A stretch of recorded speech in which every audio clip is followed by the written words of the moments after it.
My dear students, मैं Meenakshi from VM academy classes Nashik. बच्चों, हम स्टार्ट करने जा रहे हैं वेक्टर चैप्टर का, vector product of two vectors. इसके पहले ऑलरेडी हमने स्केलर प्रोडक्ट और उसी को हमने डॉट प्रोडक्ट भी कहा था, उसकी एक्सरसाइज और डॉट प्रोडक्ट क्या होता है उसके बारे में स्टडी किया है। आज हम लोग स्टडी करने वाले हैं vector product of two vectors क्या होता है।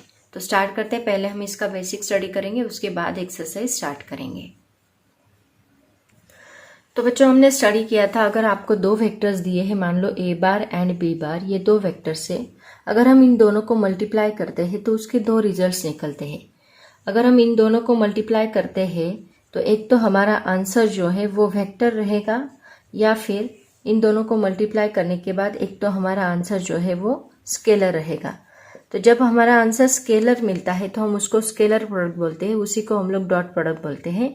और जब हमारा आंसर वेक्टर रहेगा तो उसको हम वेक्टर प्रोडक्ट या फिर उसी को हम लोग क्रॉस प्रोडक्ट बोलते हैं। तो ये जो हम डॉट प्रोडक्ट लिखते हैं वो उसके लिए हम लोग यहाँ पे डॉट कंसिडर करते हैं और यहाँ पे क्रॉस कंसिडर करते हैं, इसलिए इसको क्रॉस प्रोडक्ट भी बोला जाता है।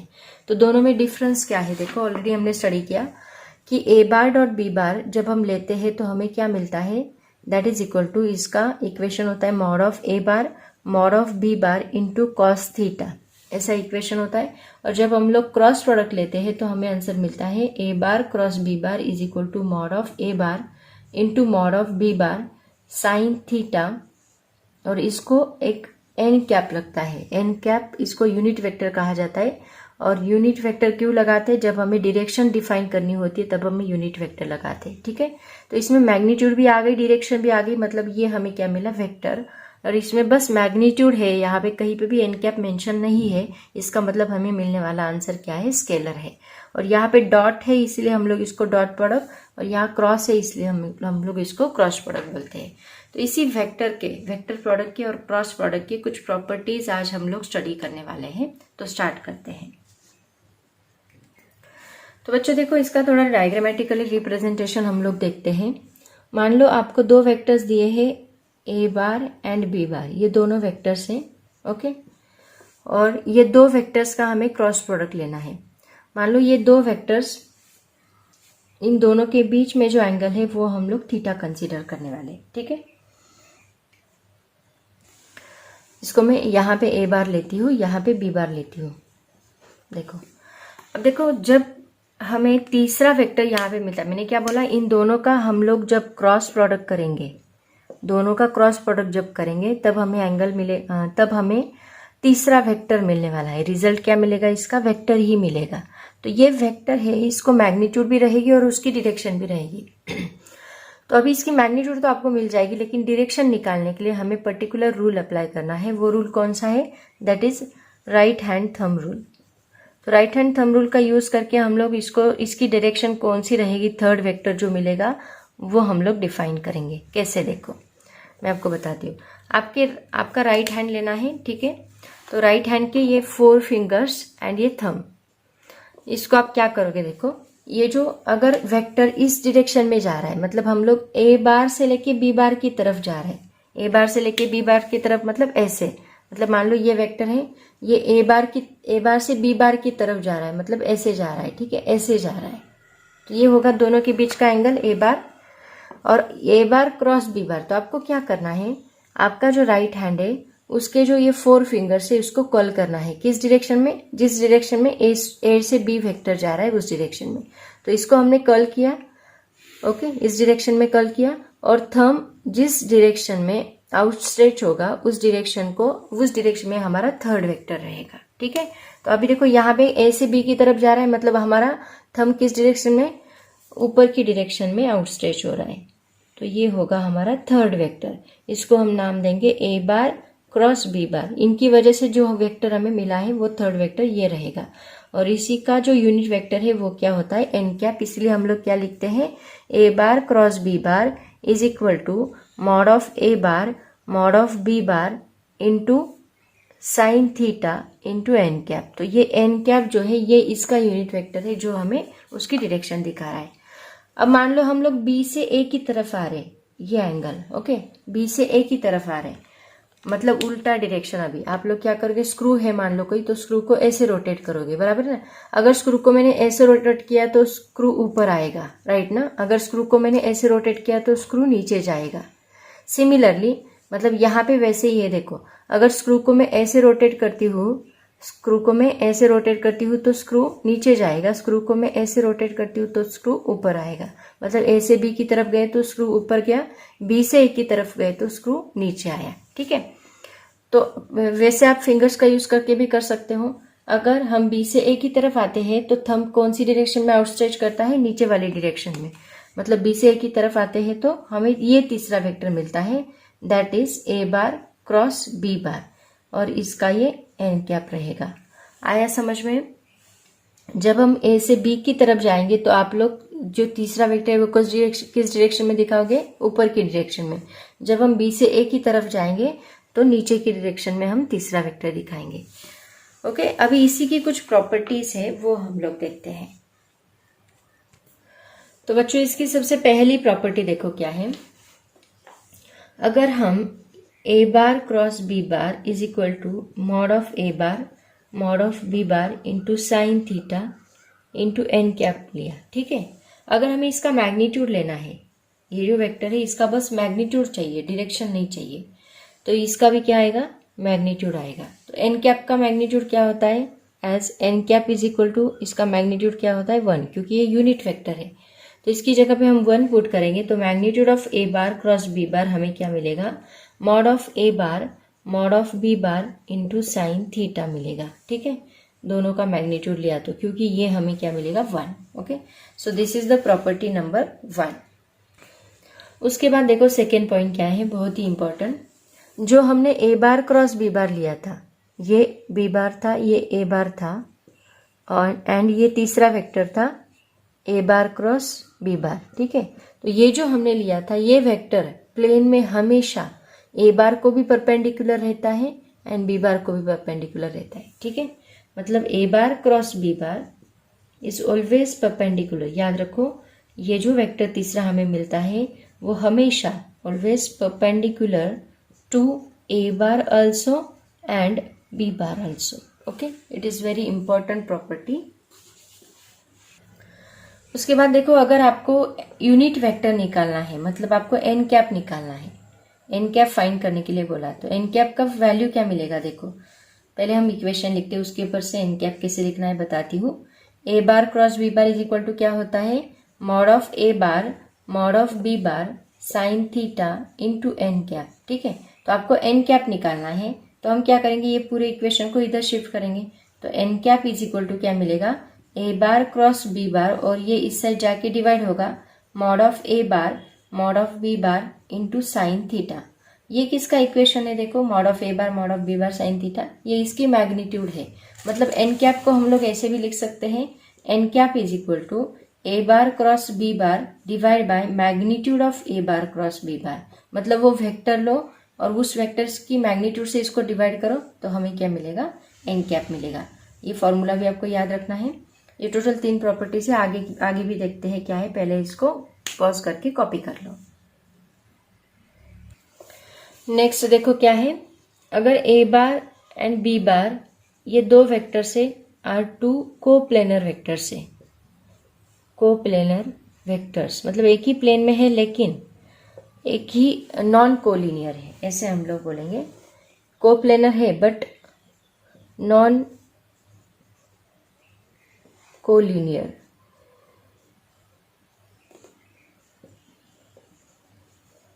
वेक्टर्स, ठीक है। और उसी स्पेस में एक स्पेस में तीसरा वेक्टर है C bar. Okay, C bar is a vector in a space. तो इसको हम कैसे लिखते हैं, सी बार को लिखा जाता है X A cap plus Y B cap plus Z into A bar cross B bar, ऐसे लिखा जाता है उसको, ठीक है। यह एक चौथी प्रॉपर्टी है। मतलब ए बार बी बार कोई भी दो कोप्लेनर वेक्टर से और सी बार कोई वेक्टर है स्पेस में, तो उसको हम ऐसे लिखते हैं, C bar is equal to X A cap X A bar plus Y B bar plus Z into A bar cross B bar. इसे देखो, ये जेड इंटू ए बार क्रॉस बी बार मतलब ये तीसरा वेक्टर जो हमें मिल रहा है वो इस जेड के अलोंग मिल रहा है, ऐसे उसका मीनिंग है। तो ये तीन कोऑर्डिनेट एक्सिस के तीनों कोऑर्डिनेट एक्सिस यहाँ पे आ गए, एक्स वाई एंड जेड, उसके साथ उसका कोएफिशिएंट। ओके, उसके बाद पांचवी प्रॉपर्टी देखो क्या है। मैंने आपको बोला कि जब हम एक ए से बी की तरफ जाते हैं तो हमें ये वेक्टर मिलता है, और जब बी से ए की तरफ आते हैं तो हमें ये वेक्टर मिलता है। तो ये क्या होता है, बी बार क्रॉस ए बार। अगर आप ऑब्जर्व करोगे तो दोनों इक्वल वेक्टर्स है, लेकिन दोनों की डायरेक्शन जो है वो अपोजिट है। तो इसको हम ऐसे लिखेंगे, देखो, A bar cross B bar is equal to minus B bar cross A bar. कभी भी ये दोनों इक्वल रहेंगे, लेकिन ये दोनों के बीच में माइनस साइन रहेगा हमेशा। क्यों? क्योंकि ये दोनों इक्वल एंड अपोजिट वेक्टर्स है। वैसे डॉट प्रोडक्ट में नहीं होता था, देखो, A bar dot B bar commutative law हमने प्रूव किया था, that is equal to B bar dot A bar होता है। ये दोनों सेम होते हैं, लेकिन यहाँ पे ए बार क्रॉस बी बार, क्योंकि यहाँ पे दोनों स्केलर मिल रहे हैं, इन दोनों का रिजल्ट स्केलर मिला है, डायरेक्शन से कोई लेना देना नहीं है। बट यहाँ पे जो मिलने वाला वेक्टर है उसकी मैग्नीट्यूड और डायरेक्शन दोनों भी हमें कंसिडर करनी है। इसलिए हम लोग A bar cross B bar is equal to minus B bar cross, यहाँ पे माइनस लगाते हैं, क्योंकि ये दोनों इक्वल एंड अपोजिट वेक्टर है। ये बहुत ही इंपॉर्टेंट रिजल्ट है, ये भी आपको याद रखना है। नेक्स्ट पॉइंट देखो, अगर मान लो a bar is equal to 0 है, या फिर और b bar is equal to 0 है, दोनों में से कोई भी एक वेक्टर 0 है, तो हमें इनका मिलने वाला जो क्रॉस प्रोडक्ट है वो भी क्या मिलेगा, 0 ही मिलेगा। ठीक है, दोनों में से एक 0 है, तो ये डॉट प्रोडक्ट में भी ये प्रॉपर्टी हमने स्टडी की थी। उसके बाद मान लो ये ए बार जो है वो पैरेलल है बी बार को। अगर ये दोनों पैरेलल है, इसी डायरेक्शन में है, तो दोनों के बीच में एंगल क्या रहेगा, 0। थीटा इज इक्वल टू हमें क्या मिलेगा, 0। एंड साइन 0 की वैल्यू क्या मिलती है हमें, that is also equal to 0। इसका मतलब क्या, अगर ये दोनों पैरेलल है तो A bar cross B bar is equal to क्या है, mod of A bar mod of B bar into sine 0 हमें लेना पड़ेगा इसका, और एन कैप। तो साइन 0 की वैल्यू 0 रहेगी, तो टोटल टर्म क्या रहेगी, 0 रहेगी।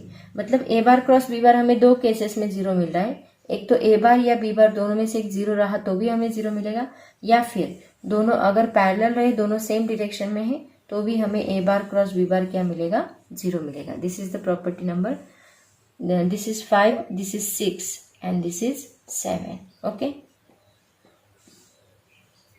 इसको कॉपी कर लो। उसके बाद देखो नेक्स्ट प्रॉपर्टी क्या है, A bar B bar and C bar, ये तीन वेक्टर्स है मान लो। ठीक है, देन डिस्ट्रीब्यूटिव लॉ यहाँ पे हम लोग अभी स्टडी करने वाले हैं। A bar cross B bar plus C bar, A bar cross B bar plus C bar is equal to हमें क्या मिलेगा, ए से मल्टीप्लाई होगा, मतलब ए बार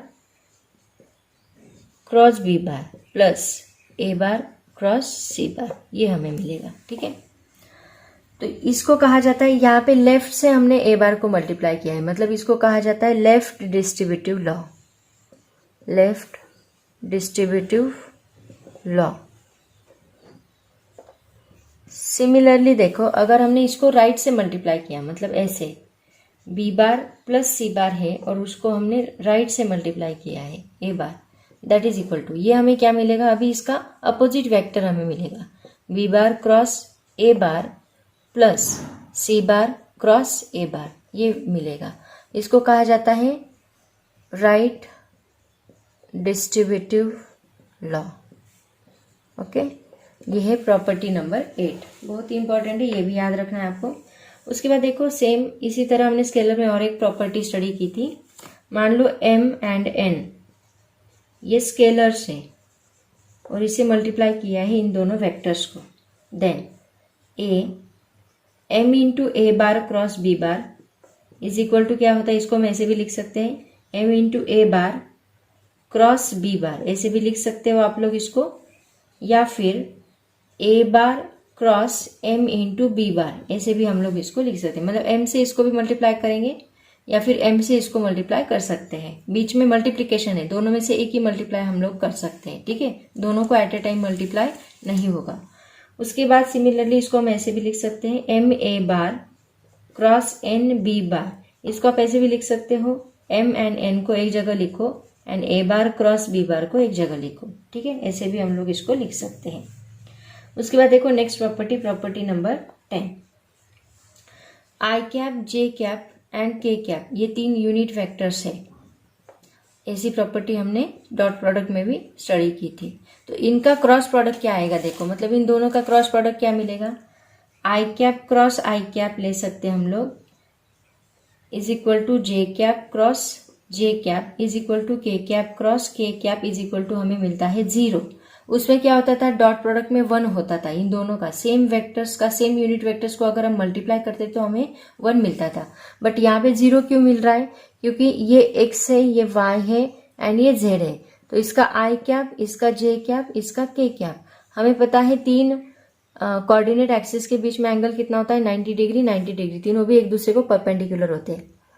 तो यहाँ पे आई कैप का आई कैप के साथ अगर हमने एंगल लिया, मतलब कितना आएगा, आई कैप डॉट क्रॉस आई कैप, तो इन दोनों के बीच में एंगल कितना रहेगा, 0। एंड साइन 0 की वैल्यू क्या होती है, 0। मतलब मॉड ऑफ आई कैप लेंगे हम लोग, मॉड ऑफ आई कैप लेंगे एंड साइन थीटा हम लेंगे 0 इंटू एन कैप। साइन 0 ही 0 है तो ये टोटल टर्म क्या मिलेगा हमें, 0। वैसे वहां पे 1 मिलता था क्योंकि कॉस 0 की वैल्यू 1 होती थी, लेकिन यहाँ साइन 0 है तो हमें टोटल क्या मिलेगा, 0 मिलेगा। सिमिलरली अगर मैंने साइक्लिक प्रोसेस का यूज करके आप लोग इसको करके देखो, नेक्स्ट जो मैं बताने वाली हूँ अभी क्या है, I cap cross J cap is equal to हमें मिलता है K cap, J cap cross के कैप इज इक्वल टू हमें मिलता है I cap and K cap cross I cap is equal to हमें मिलता है जे कैप। अब इसको याद कैसे रखना है देखो, साइक्लिक प्रोसेस का यूज करके, मतलब आई कैप लो, जे कैप लो एंड के कैप लो। साइक्लिक प्रोसेस, यहां से यहां जाना है, I cap cross J cap cross I cap, K cap cross I cap, और जो बचा हुआ वेक्टर है वो उसका रिजल्ट रहेगा। मतलब देखो आई कैप क्रॉस जे कैप बचा हुआ वेक्टर कौन है, के कैप, ये हमारा रिजल्ट रहेगा। जे कैप क्रॉस के कैप बचा हुआ वेक्टर आई कैप, ये हमारा रिजल्ट रहेगा। And K cap cross I cap बचा हुआ वेक्टर जे कैप, ये हमारा रिजल्ट रहेगा। ऐसा क्यों, देखो 2 वेक्टर है, एक अलॉन्ग एक्स एक्सिस है, एक अलॉन्ग वाई एक्सिस है, तो तीसरा जो वेक्टर हमें मिलेगा वो इन दोनों को हमेशा परपेंडिकुलर होता है। ऑलरेडी हमने स्टडी किया, ये एक्स है, ये वाई है, और तीसरा जो वेक्टर है जेड, इनका दोनों का जो रिजल्ट है वो हमेशा परपेंडिकुलर है। मतलब वो अलॉन्ग कौन सा एक्सिस रहेगा, जेड एक्सिस रहेगा। अगर वो वाई जेड है, 2 वेक्टर्स हमने वाई जेड एक्सिस के अलॉन्ग लिए, तो तीसरा वेक्टर हमें एक्स एक्सिस के अलॉन्ग मिलेगा क्योंकि परपेंडिकुलर वही होगा। आया समझ में? तो ये बात आपको याद रखनी है। अब इसी रिजल्ट को देखो अपोजिट लिखना है, हमें क्या करना है, आपको जे कैप क्रॉस आई कैप करना है। अगर हम इन दोनों को अपोजिट करते हैं तो ये क्या होगा, माइनस के कैप हमें मिलेगा। सिमिलरली के कैप क्रॉस जे कैप किया, के कैप क्रॉस जे कैप किया, तो इसका अपोजिट हमें माइनस आई कैप मिलेगा। एंड आई कैप क्रॉस के कैप किया तो इसका अपोजिट हमें माइनस जे कैप मिलेगा। मतलब देखो अगर आप ऐसे जाते हो तो आपको जो वेक्टर मिलेगा, तीसरा वेक्टर वो पॉजिटिव मिलेगा। अगर आप उल्टा रोटेट करते हो तो आपको जो वेक्टर मिलेगा वो निगेटिव मिलेगा। Okay, I cap cross J cap is equal to के cap, J cap cross I K cap is equal to I cap, K cap cross I cap is equal to J cap. और यहाँ पे दोनों को उल्टा किया तो minus, यहाँ दोनों को उल्टा किया माइनस, यहाँ दोनों को उल्टा किया माइनस। ओके, बस माइनस साइन लगाना है। ये बहुत इंपॉर्टेंट रिजल्ट है, इसका यूज बहुत ज्यादा होने वाला है। ओके, नेक्स्ट देखते हैं। नेक्स्ट देखो क्या है, मान लो 2 वेक्टर्स हमने लिए, if a bar is equal to a x i cap plus a y j cap plus a z k cap, या फिर इसको A1 A2 भी बोल सकते हैं आप लोग, A1 A2 A3। Okay, similarly दूसरा वेक्टर हमने लिया b bar is equal to B1 i cap plus B2 j cap plus B3 k cap. Okay, और इन दोनों का क्रॉस प्रोडक्ट आपको फाइंड करना है। आपको बोला कि इन दोनों का क्रॉस प्रोडक्ट निकालो, तो इन दोनों का क्रॉस प्रोडक्ट निकालने के लिए हम लोग क्या यूज करते हैं, डिटर्मिनेंट यूज करते हैं। तो इसको हम ऐसे निकालते हैं, आई cap J cap K cap. Already ऐसा एक एग्जाम्पल हमने एक्सरसाइज 5.3 में पहला एग्जाम्पल सॉल्व किया था। यहाँ पे आएगा A1 A2 A3, यहाँ पे आएगा B1 B2 B3। ओके, तो ये दोनों का क्रॉस प्रोडक्ट हम लोग ऐसे फाइंड करते हैं। तो ऐसे टोटल 11 प्रॉपर्टीज मैंने आपको बताई है। तो टोटल 11 प्रॉपर्टीज आप अच्छे से स्टडी करो, बहुत ज्यादा यूज होने वाला है इसका। अब देखते हैं नेक्स्ट पॉइंट क्या है। उसके बाद नेक्स्ट पॉइंट देखो बच्चों क्या है, angle between the two vectors, उनके बीच का जो एंगल है वो हमें अगर निकालना है तो हम कैसे निकालेंगे। तो हमें पता है mod of A bar cross B bar, magnitude कैसे निकालते हैं हम लोग, magnitude of A bar magnitude of B bar into sine theta. यहाँ पे एन कैप नहीं आता क्योंकि मैग्नीट्यूड ली है, एन कैप 1 रहेगा। तो साइन थीटा हमें निकालना है, तो साइन थीटा का फॉर्मूला क्या मिलेगा, mod of A bar cross B bar divide by, ये दोनों इस साइड आके डिवाइड हो गए, magnitude of A bar magnitude of B bar. Okay, तो ऐसे हमें क्या मिलेगा, एंगल साइन थीटा का। ये बहुत इंपॉर्टेंट फॉर्मूला है, इसको हम लोग यूज करने वाले हैं। उसके बाद यहाँ पे जो थीटा है, ये थीटा हमेशा लाई करेगा, ये भी आपको याद रखना है। Theta lies in 0 to pi, मतलब 0 इज लेस देन और equal to theta is less than और इक्वल टू पाई रहेगा हमेशा, ठीक है। तो बच्चों यहाँ पे थियोरी खत्म होती है। अभी हम लोग एक्सरसाइज 5.4 स्टार्ट करेंगे which is based on the vector product of two vectors. तो वो मैं नेक्स्ट लेक्चर से स्टार्ट करूंगी, नेक्स्ट वीडियो में देखेंगे। आज हम यहीं पे रुकते हैं, पढ़ाई करते रहो। All the very best, thank you so much and bye bye.